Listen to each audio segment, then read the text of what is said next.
Welcome back to Terror by the Bay. I'm David. Are you serious? George Santos has announced that he's running for New York District 1. Oh, because this is going to go well. Um, he announced his plans to run after Biden's State of the Union address, claiming he had left his office arbitrarily. Not that he was voted out uh, by Congress, but that he left on his own accord.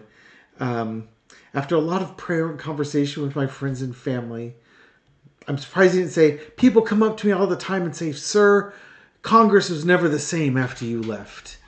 After a lot of prayer and conversation with friends and family, I've made a very important decision that will shake things up. Tonight, I will announce I will be returning to the arena of politics, challenging Nick LaLota over the battle for New York 1. Okay. The article goes on to say that it could very well be that Santos is running out of money. After being kicked out of Congress, he won what they refer to as a notoriety tour, selling personalized videos on Cameo, sitting for interviews, even offering a subscription channel for gossip on his former colleagues. His Cameo prices have gone from $500 a piece down to $350, and just basically the buzz is waning on him, so he's trying to stay relevant. That sounds like it makes sense, but let's ask the cards. Okay, so entertainment purposes only.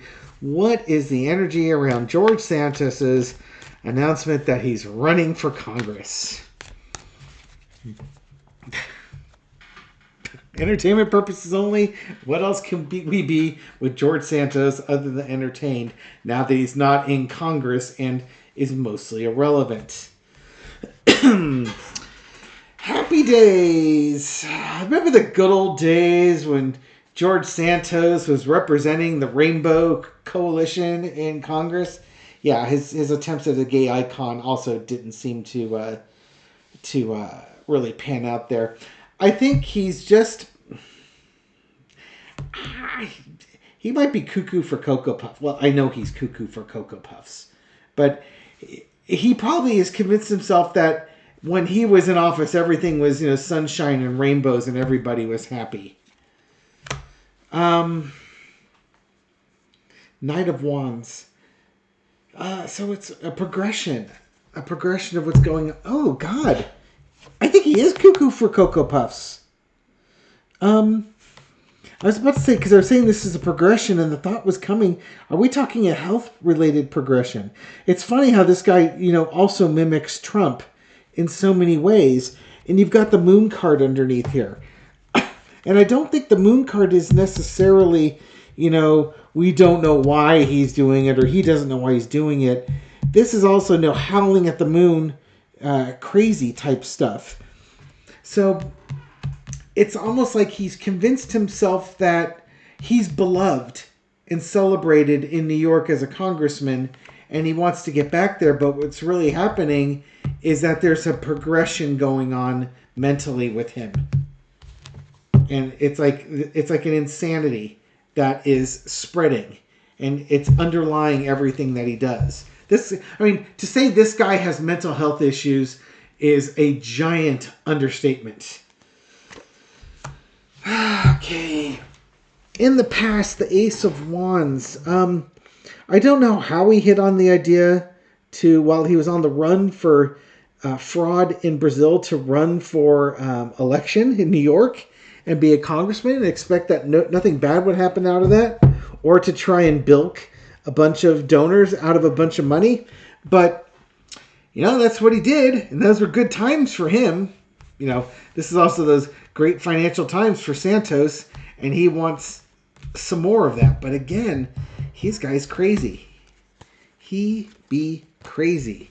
Messaging, lots of messaging, fast messaging going on here. So we got the State of the Union, and now Santos sees that, Biden's popular, and he's got to try and steal some of that thunder, I guess, for himself. But there's messaging here. Again, I think we're seeing a progression here of mental illness. It's progressing.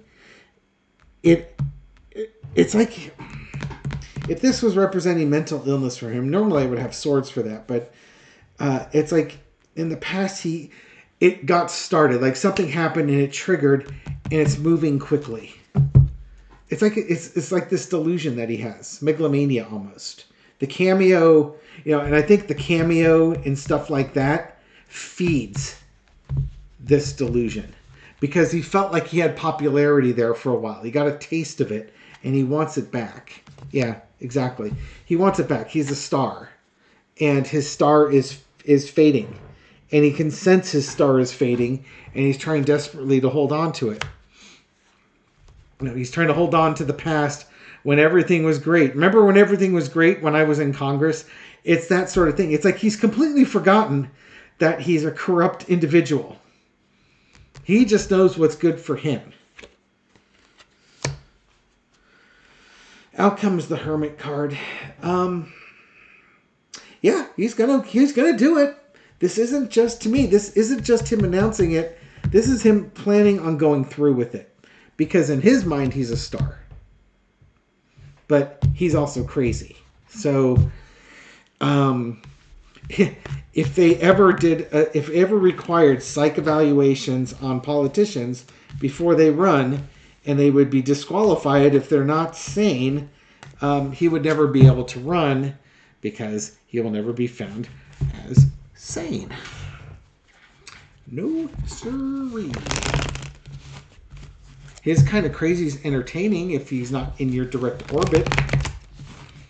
His kind of crazy is entertaining when he's not in a position of power or authority on things.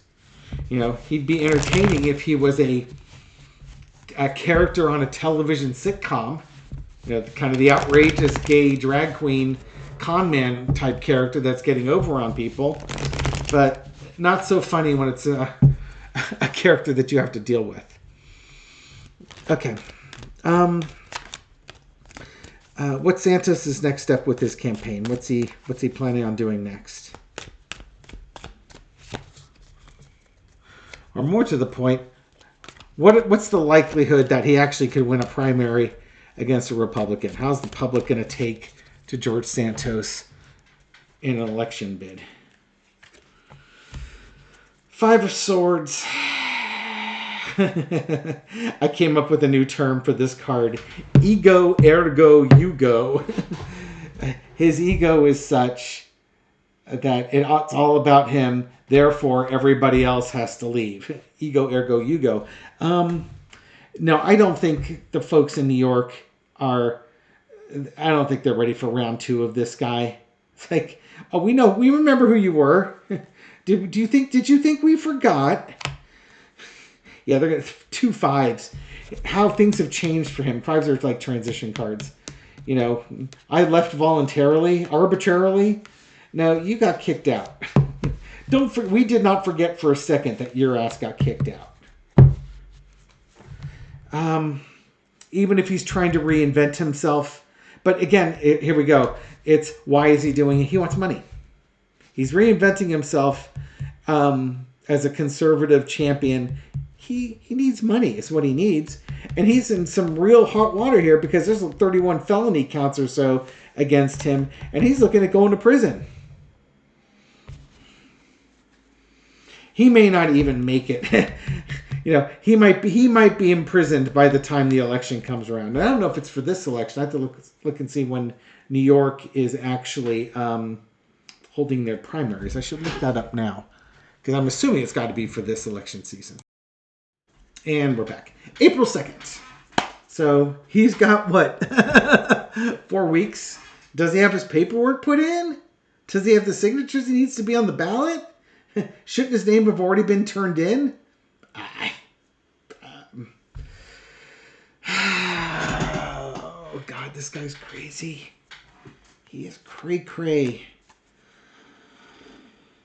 Were they asking, will he be reelected? In the past, he got the 4 of Swords, kicked out of there, lying low. He never really lied low, but, moved away. That district moved away from the turmoil. The guy has no integrity. He's a malignant narcissist, and he's crazy. I think that District 1 is smart enough to know what choices to make.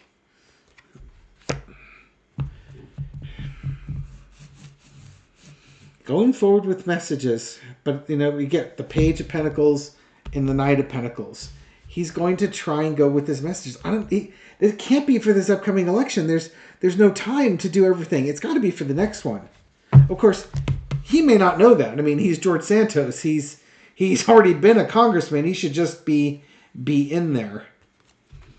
No, he's not getting in.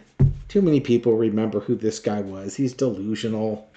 Send him packing. Yeah, he's just crazy. No, they're not voting him in. They're not voting him in. Fool me once, shame on you. Fool me twice, shame on me type of energy.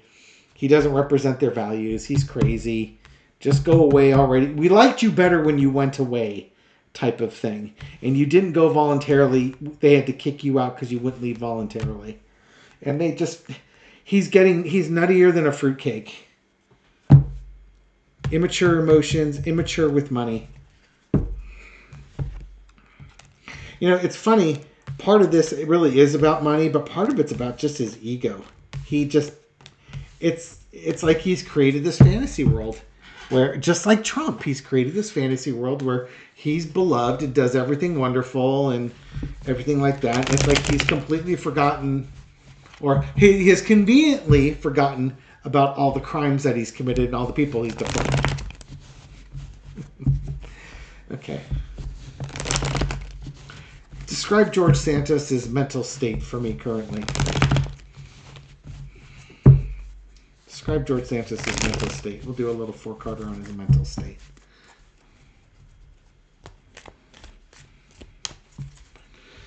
What is George Santos' mental state?